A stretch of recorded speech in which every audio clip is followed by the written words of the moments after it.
Good morning. இன்னைக்கு pre மார்க்கெட்டோட analysis என்ன அப்படிங்கிறத பார்த்துடலாம். நிஃப்டி 124 பாயிண்ட் பாசிட்டிவா 25,709 அப்படிங்கிற பிரைஸ்ல க்ளோஸ் ஆயிருக்கு.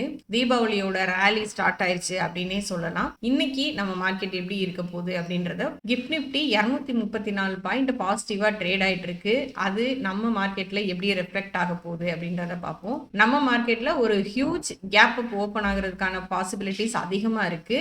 ஆல் டைம் ஹையை டச் பண்றதுக்கான வாய்ப்பு கூட இருக்கு. 26,200 தான் ஆல்ரெடி நம்மளோட ஆல் டைம் ஹையா இருக்குது. ஸோ ஒரு ஹியூஜ் கேப் அப்ப எக்ஸ்பெக்ட் பண்ணலாம். நாளைக்கு முகூர்த்த ட்ரேடிங் இருக்குது. நாளைக்கு ஒருவேளை மேபி 1 hour அந்த ட்ரேடிங்ல ஆல் டைம் ஹையை டச் பண்றதுக்கான வாய்ப்பு இருக்கு. ஆல் டைம் ஹையை பிரேக் அவுட் பண்ண போதா இல்ல அதுல இருந்து ஒரு சின்ன கரெக்ஷன் வரப்போதா அப்படிங்கறத பொறுத்து இருந்து பார்க்கலாம். அப்படி ஒருவேளை கரெக்ஷன் வருது அப்படின்னா அடுத்த சப்போர்ட்டா 25,450 அப்படிங்கிறது தான் நெக்ஸ்ட் சப்போர்ட்டா இருக்கும். அடுத்தது பேங்க் நிஃப்டி பார்த்துடலாம். பேங்க் நிஃப்டி 290 பாயிண்ட் பாசிட்டிவா 57,713 அப்படிங்கிற பிரைஸ்ல க்ளோஸ் ஆயிருக்கு. இது ஆல் டைம் ஹையை உடைச்சு போயிருச்சு. அது மட்டும் இல்லாம சாட்டர்டே எல்லா பேங்கோட ரிசல்ட்ஸும் வந்திருக்கு. சோ இது பாசிட்டிவா மூவ் ஆகுறதுக்கான வாய்ப்பு தான் அதிகமா இருக்கு. ஒரு நல்ல கேப் அப் இருக்கும். நிஃப்டியை பேங்க் நிஃப்டி இழுத்துட்டு போகும் அப்படின்னு எக்ஸ்பெக்ட் பண்ணப்படுது. குறிப்பா இந்தியாவோட இன்ஃபிளேஷன் டேட்டா வந்திருக்கு. அதனால ஆர்பிஐ அவங்களோட இன்ட்ரெஸ்ட் ரேட்டை கட் பண்றதுக்கான வாய்ப்பும் அதிகமா இருக்கு.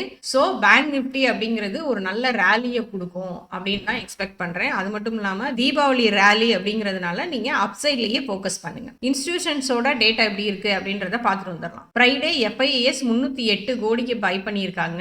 டிஐஎஸ் 1526 கோடிக்கு பை பண்ணியிருக்காங்க.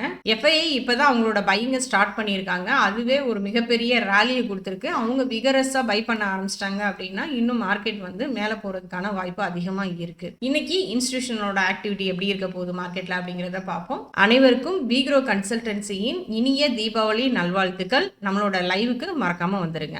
தேங்க்யூ.